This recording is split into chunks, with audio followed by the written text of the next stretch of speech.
Welcome to the Mayor classes. I hope you are doing well. आप सब बहुत अच्छे से हैं। अब हम पढ़ेंगे मेकिंग ऑफ द कॉन्स्टिट्यूशन के बारे में। अभी तक हमने क्या पढ़ा था? Historical background. हिस्टोरिकल बैकग्राउंड में क्या पढ़ा हमने? कैसे हम मतलब हमारी सुप्रीमेसी किसके ऊपर चली गई थी? सुप्रीमेसी किसके पास थी? ब्रिटिशर्स के पास। ब्रिटिशर्स से पहले किसके पास थी? कंपनी के पास। कंपनी से क्राउन में कैसे गई? फिर हमारी कॉन्स्टिट्यूशन असेंबली बनी। कॉन्स्टिट्यूशन असेंबली में हमने आधे से ज़्यादा पार्ट जो है वो 1919 के या 1935 के 1935 के मेजरली पार्ट्स हमने डाले। इंडिपेंडेंस एक्ट क्या है? अब हमने उसमें एक चीज़ पढ़ी थी, हमारी कॉन्स्टिट्यूशन असेंबली बनी थी 1946 में। ठीक है। अब 1946 में बनी तो थी, बट मेकिंग कैसी हुई कॉन्स्टिट्यूशन की? हिस्ट्री तो हमें थोड़ी बहुत पता लग गई। नेक्स्ट पॉइंट है कि हमें अब पता कैसे हो कि हाँ, हमारा जो कॉन्स्टिट्यूशन असेंबली है वो बनी कैसे, कैसे काम स्टार्ट हुआ। अब हम मेकिंग ऑफ द कॉन्स्टिट्यूशन में उसके बारे में पढ़ेंगे। Demand for a constitution assembly, पहली डिमांड ही क्यों आई? पहली पॉइंट, पहली चीज एक क्वेश्चन राइज होता है, क्यों आई? इट वाज, अब इसकी स्टोरी लाइन पढ़ लेते हैं एक बार। It was in the 1934 the idea of a constitution assembly for India was put forward for the time by b by MN Roy। First time किसने आइडिया दिया था? 1934 में एमएन रॉय ने। ए pointer communist movement in India. ये communist movement के time पे उन्होंने बोला था इस टाइम की हमें अपनी हमारी एक असेंबली होनी चाहिए, हमारा कॉन्स्टिट्यूशन होना चाहिए। इन 1935 the Indian national Congress INC for the first time officially demanded. फिर 35 में क्या हुआ? कांग्रेस ने क्या बोला कि यार ऑफिशियली डिमांड रख दी कि अब हमें कॉन्स्टिट्यूशन फ्रेम करना है, कॉन्स्टिट्यूशन ऑफ इंडिया होना चाहिए। फिर 1938 में क्या हुआ? जवाहरलाल नेहरू ने आईएनसी के बिहाफ के ऊपर डिक्लेयर किया the constitution of free India. The constitution of free India must be framed without outside interference by constitution assembly elected on the basis of adult franchise। adult franchise आप सबको पता ही है क्या होती है। ठीक है। उन्होंने डिक्लेयर कर दिया कि हमारा कॉन्स्टिट्यूशन बनेगा, कोई आउटसाइडर इसमें इन्वॉल्व नहीं होना चाहिए, सिर्फ इंडियंस होने चाहिए एडल्ट फ्रेंचाइजेस के बेस के ऊपर। The demand was finally accepted in principle by the British government in what is known as the August Offer। अब ये फाइनली एक्सेप्ट कब हुआ? 1940 में। हमें एक चीज मनाने के लिए भी देखो कितना टाइम लग रहा है, तो उस टाइम पे क्या आया? अगस्त ऑफर आया 1940 में। In 1942, Sir Stafford Cripps, a member of the cabinet, came to India with a draft proposal of the British government on the framing of an independent constitution to be adopted after the World War II। अब क्या हुआ? 34 पे MN Roy ने बोला पहले कि हाँ हमारा कॉन्स्टिट्यूशन होनी चाहिए, कॉन्स्टिट्यूंट असेंबली के बारे में बात हुई। 35 में एक डिमांड रखी गई ऑफिशियली कांग्रेस के द्वारा, कांग्रेस की तरफ से।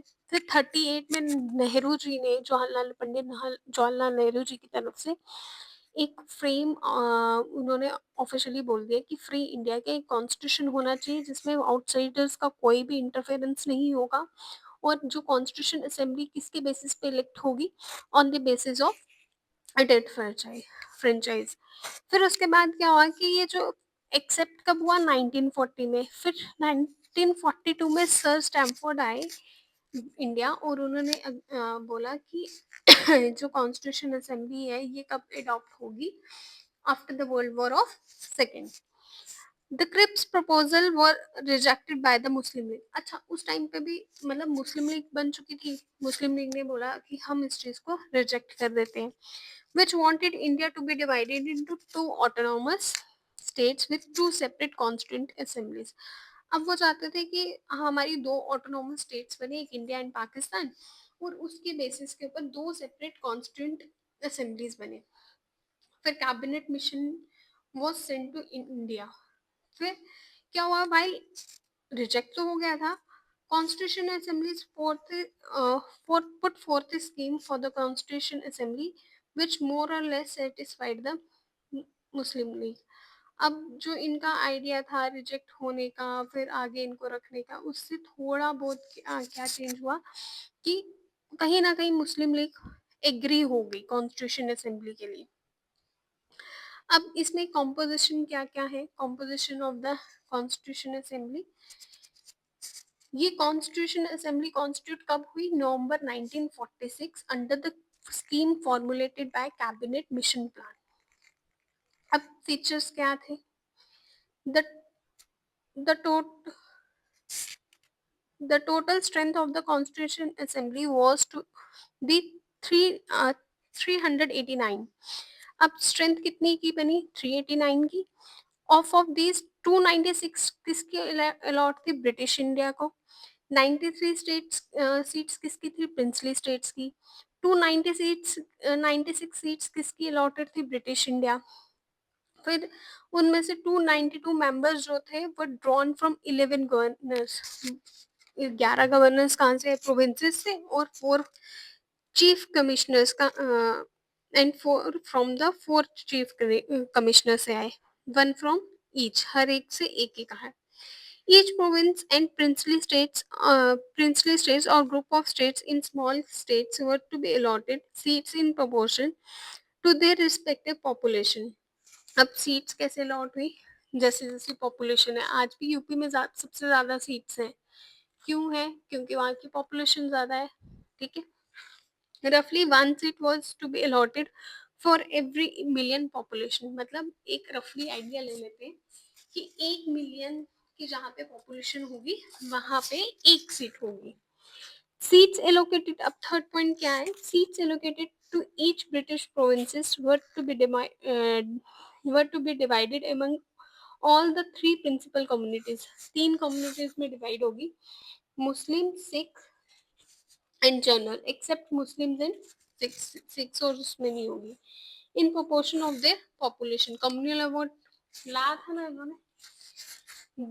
The representative of each community were to be elected by the members of the community in the provincial legislative assembly, and voting was to be by the method of proportional representation by means of single transferable vote। अब इसमें क्या था, single transferable vote. Single transferable vote कहता है आप एक ही बार vote कर सकते, बार बार जाके आप वोट नहीं करोगे, ठीक है। The representative of the princely states were to be nominated by the heads of the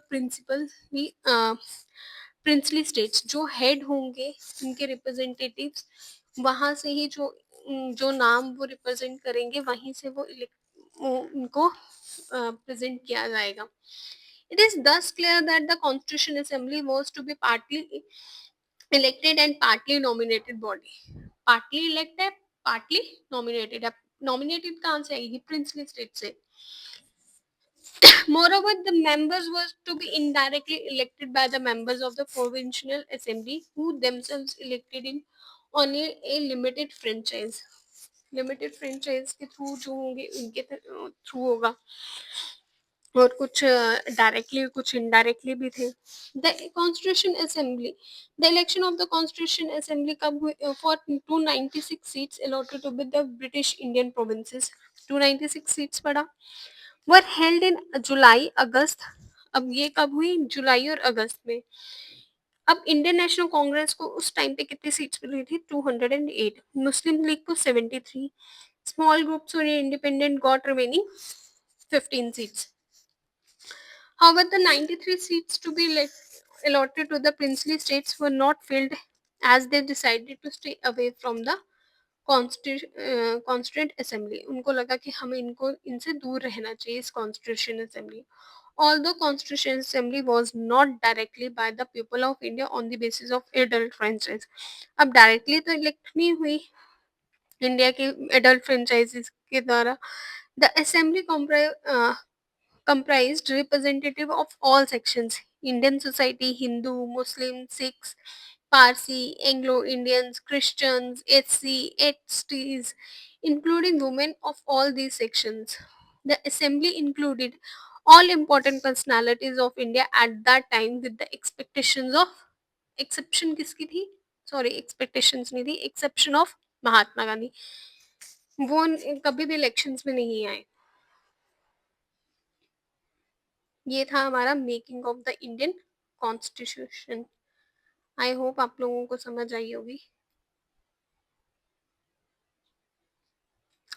उससे पहले हमने पढ़ा था historical background of Indian constitution. Thank you. Please subscribe, please like share and subscribe and comment. आपको अच्छा लग रहा है, बुरा लग रहा है, प्लीज प्लीज प्लीज मुझे उसका बताइए, मुझे फीडबैक दीजिए। Thank you very much. Bye bye. Take care.